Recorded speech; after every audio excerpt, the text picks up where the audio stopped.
Indianapolis is in the middle of a huge building boom. There are new neighborhoods, billion-dollar developments, and suburbs around Indy that are growing incredibly fast. So if you're thinking about moving here or you're just trying to keep up, it's sometimes really hard to know where to begin. So that's why today I'm going to cover some of the fastest growing places around Indianapolis where you can actually still get in on the ground floor when it's less expensive, and some of the major developments that are reshaping all of those places. I'm Jason Compton, a top real estate expert here in Indianapolis, and I help families and professionals find the place that's the best fit for them around Indianapolis, either in the city or around the city, every single week. So let's get into it.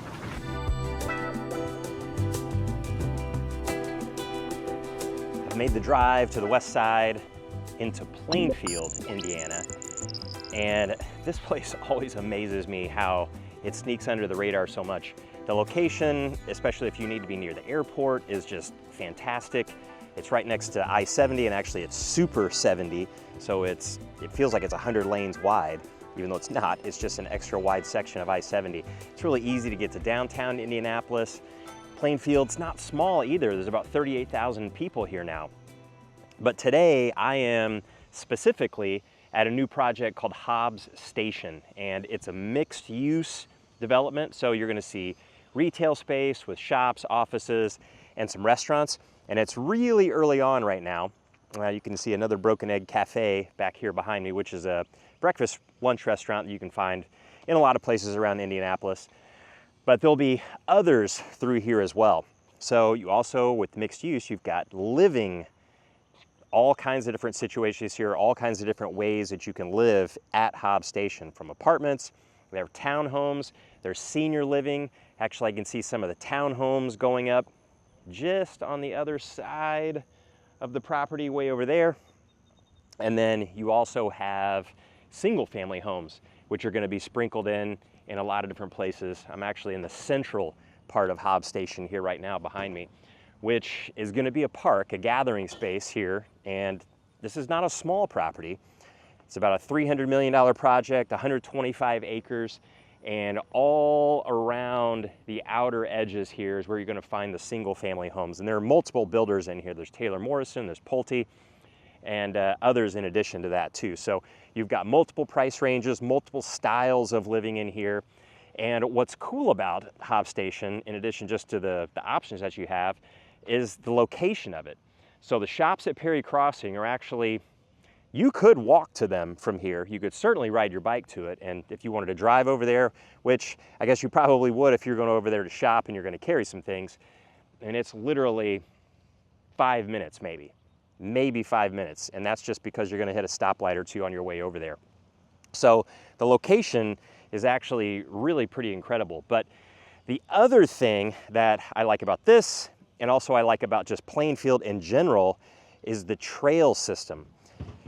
I just don't think people around Indy, unless you live here in Plainfield or really close by, know how good the trail system is in Plainfield. So the Vandalia Trail is going to be extended by 2 miles to connect to Hobbs Station, which will connect Hobbs Station to essentially all of Plainfield. So the Vandalia train line used to run through Plainfield, and there's a trail named after it, but there are multiple trails in Plainfield, not just the Vandalia Trail. And the thing that's so great about it is that Plainfield it's not small, but it's not huge, so the trail system connects you to nearly all of Plainfield. Now, it's not perfect, so you jump on a trail, and it's not going to take you to the door of every single place that you want to be, but it can take you on foot or on your bike 80 to 90% of the way there safely on a trail. And then you might have to cross some streets here or there to get to your ultimate destination, but there are plenty of destinations, especially the park system in Plainfield, which is also incredible. And I've actually got a lot of videos about Plainfield. There's a whole playlist on the YouTube channel dedicated to Plainfield, so you can go check that out, and we get into more details about it. And it's just about Plainfield in general. Today, this is just more about Hobbs Station, but it's going to be very well connected. It's not just this outlier property, outlier option on the outskirts of the town of Plainfield. that's basically inaccessible unless you have a car. It's not that way. This thing is built right into, not the downtown area of Plainfield, because Plainfield has a downtown area, an old historic downtown area, but you could get to that downtown area from here through the trail system. And there are trail systems through the other cities and towns around Indianapolis and Indianapolis too. The trail systems are better than what people realize. They really are, and they're pretty well connected for the most part, but Plainfield is kind of the top notch of connectivity throughout the entire town. So this has been a project that's been coming for several years now, and here in 2025, it is really starting to take shape. So when you visit, you can really truly see what the final product is really going to look like. So I'm excited here over the next year, 2 years, to really see how it turns out. Now where I am right now in this seemingly fairly insignificant spot, again on the northeast side of Indianapolis, and much further north though in Noblesville. Right behind me is just, looks like wide open farmland, but it is set at some point here in the near future to become really the largest master plan community in the entire Indianapolis metro. More than 1,100 acres of development right through here, but it's going to be pretty unique. So this one, unlike a lot of master plan communities, they involve a golf course. This one is not. This is going to be more lake focused. This is Gatewood Lakes. Now it still has a little while before it kicks off because there's a lot going on with this project with the city of Noblesville, a little controversy. Obviously out here you do have a lot of that farmland. And then in addition to that, you have some traffic concerns. So it looks wide open this way, but when I turn around and I look over here to the east, right over here behind me, that right there is Ruoff Mortgage Music Center. That's a lot to say. I'm still used to calling it Deer Creek. In fact, this complex right over here, this complex is called Deer Creek. And just off to my south, you have Hamilton Town Center. I'm standing in a newish roundabout right here. And actually, if you go further to the east, you go further to the north, you go further to the west, you're gonna hit more of those. So putting in an 1,100 acre master plan community in this spot, people do have traffic concerns. So the infrastructure is gonna have to change, and there's still a lot that needs to happen before this project does kick off, but it will kick off likely later this year. Now, one of the unique things about it, again, is it's gonna be a lake community. So there will be actual islands in this particular community that you could live on in your house. They'll have townhomes, they'll have single family homes, they'll have condos in there. Over 2.5 miles of shoreline on the lakes. They plan to have a marina. So not a marina for ski boats or anything like that, but paddle boarders, kayakers, and a place to gather where you can drop in and get into some of the lakes in that community. It's also going to be a golf cart community. So like a lot of places in Florida that houses are built around lakes and ponds, it's going to be a little similar to that. Plus, it'll have retail and shopping and restaurants, things like that within it as well. So it'll be a pretty self-contained type of community where you still have to go out day to day, maybe for grocery stores and things like that, but all of that is incredibly close by. So to have a property like this, as large as it's going to be, and to have as much as it will have, still as close as it's going to be to just about everything else that you have in Noblesville, but also in Fishers, because Fishers is just barely south of where I'm standing as well, just past Hamilton Town Center and the shopping center there. And I-69 runs through here. Several hospital systems are right here. I mean, everything is literally within a mile of this property. So it will be, once it kicks off, an enormously popular place. Ruoff, just to give you an idea of the size and the scope of what happens over there, filming this in the summer, and Dave Matthews Band, they were just there and played 2 nights. Whether you're a Dave Matthews fan or not, you just know that they bring a really big crowd. So when big events come to Indianapolis, this is one of the places they go. They could go downtown to Gainbridge or Lucas Oil Stadium, but if they're gonna be outside and it's a really large event where we're talking 25,000 people or more, they go to Ruoff right over here, to Deer Creek, which is, again, a leftover from a long, long time ago. So Gatewood Lakes, this one is a pretty exciting thing, and a lot of people are talking about this one coming up soon. Now over on the northeast side of Indy, you have McCordsville. And the big project going on in McCordsville is McCord's Square. Now McCord's Square is about a 50-acre project located really right in the heart of McCordsville. McCordsville is a town that, of course, just like a lot of them, used to be incredibly small. Now there's more than 10,000 people in McCordsville. And McCordsville has really awakened and grown a lot because Fishers on the northeast side of Indianapolis has grown so much. Fishers has grown to the north, but it's also pushed out to the east, and it's really getting pretty close to the point where it's out of room now, and some of that growth has spilled over into McCordsville. Now we've had clients in the past actually have a look at Fishers and then get there and take a look at the schools, even though the schools are super highly rated. Everything is just a little bit busier and bigger in Fishers. And McCordsville, all the schools here, they're in Mount Vernon schools. These are super highly rated schools as well, and smaller. And so this ended up being a pretty good fit for several clients, just not wanting a lot of that energy that Fishers has. Not that it's negative, it's just not something that is for everybody. Over here in McCordsville, it's a little quieter, it's a little more rural feeling, and that's because it's a little bit more on the outskirts. But it's grown now. Fishers has so much that McCordsville has grown, and it's almost a suburb of Fishers. But McCordsville, just like a lot of suburbs around any big city, you get to the point where you just don't have a whole lot other than sprawl.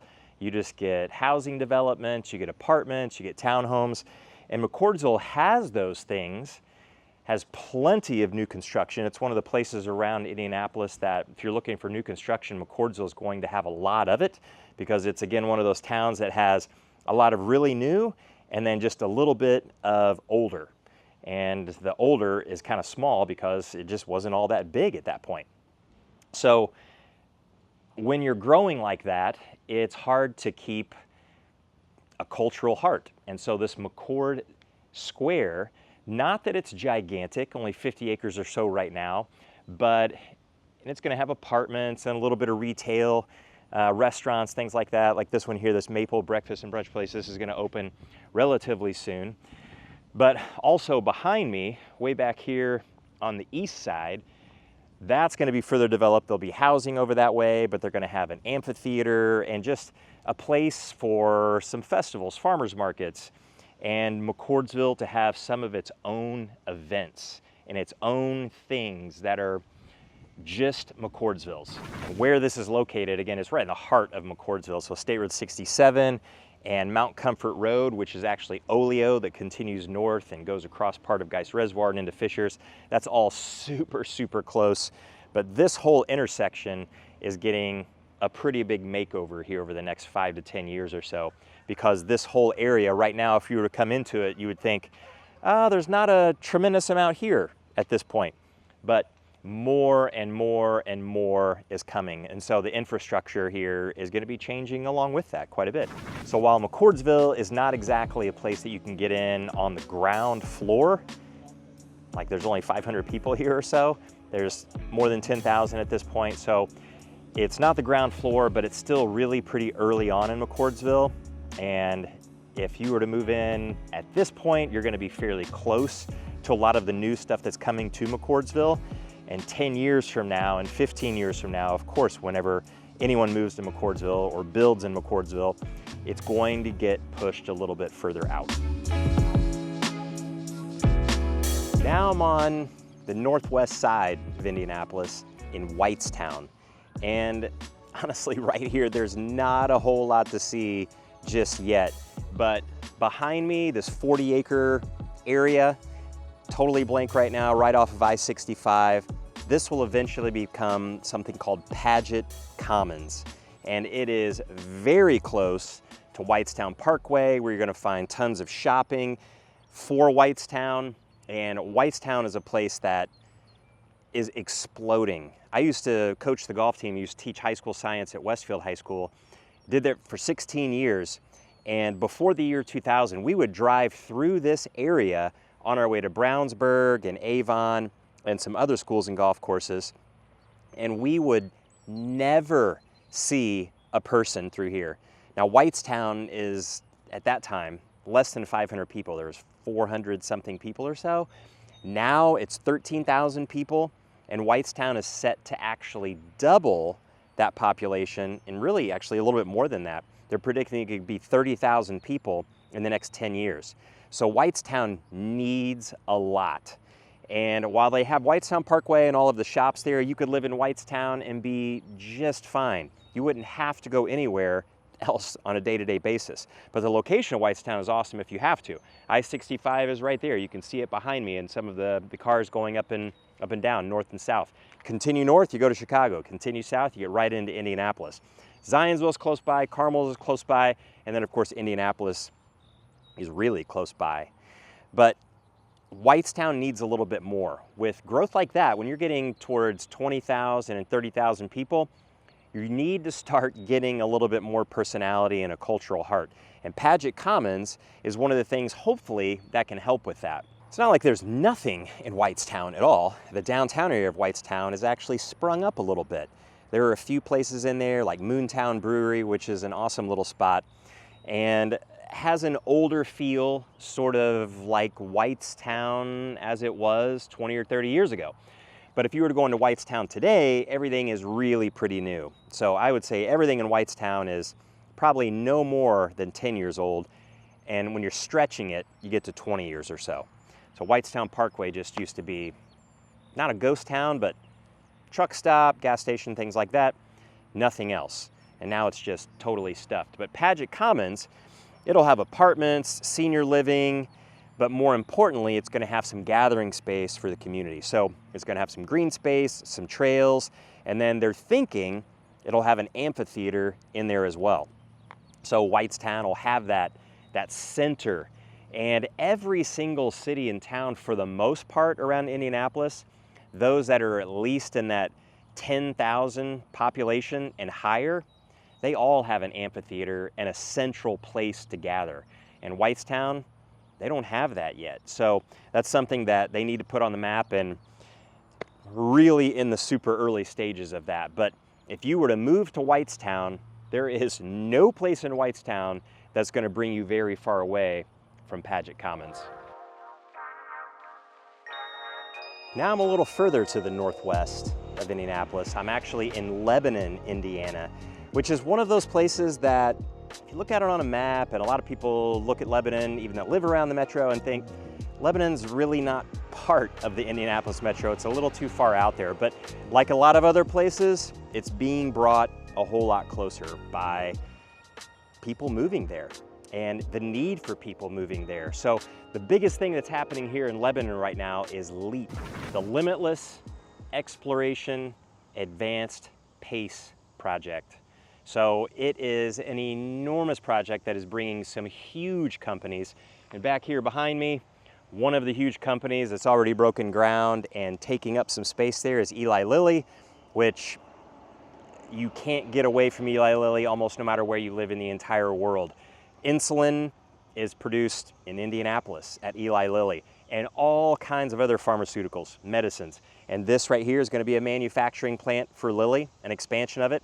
And all around this, in that I-65 corridor, it's about 10,000 acres, which is an enormous area of land where several really large companies are going to come in and take hold, like Eli Lilly. Also, Meta plans to be here, among some others.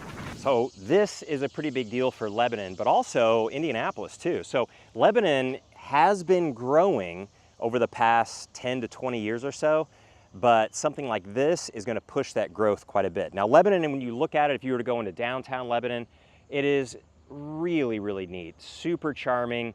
It's one of those old squares with a courthouse in the center, and then you have all these shops and restaurants around the square. Really a super cool vibe when you get there in Lebanon into the downtown area, which isn't that far off to the south from where I'm at right now. And that particular part of Lebanon is quite old. And what you see in Lebanon in general is kind of a big gap. So you see much older and then you see much newer. There's a lot of new construction happening right now. And as you drive through and around Lebanon, you'll see all kinds of builders with signs coming soon, meaning later in 2025 and also into 2026, where they're going to be breaking ground on a lot of neighborhoods because these companies are pulling people in. We've actually had several people from across the country relocate here that have been involved with Lilly and some of the other companies and some of the projects, not necessarily even the company itself that's moving here, but the construction, the companies that have been hired to build these places. So they've relocated here in different parts, and we've helped them get into a good position to where it's fairly easy to get to and from. You really have to get into Indianapolis itself and look at some of the huge projects that are going on there. And those aren't necessarily residential projects. I'm talking about new hotels, brand new hospital in downtown Indianapolis. IU is putting one in that's just absolutely massive. But this is a $1 billion project out here. So really the biggest thing happening in the entire Indy Metro, and there is a lot happening, probably the biggest as far as the scale is concerned, is definitely right here. I mean, really, realistically, probably the biggest as far as the scale is concerned, how much space it takes up, how many people it's going to employ, how many people it has employed just to get the project started, and how many it's going to take to get it all finished is right here in Lebanon, Indiana. Trying to figure out the best place to buy or move to without really the right guidance can feel overwhelming. There's so many new developments, even beyond the ones that we've covered in this video. And on top of that, you've got growing cities and towns around Indianapolis. It is absolutely astounding how much is actually going on around this entire metro. But that's exactly what I help with my clients every single week. So if you need help choosing the right area, negotiating with builders, or just trying to figure out what your next best move is, then reach out with the contact information below. Or if you just want to continue exploring Indianapolis and all the cities and towns around it, then check out the next video, and we'll catch you in the next one.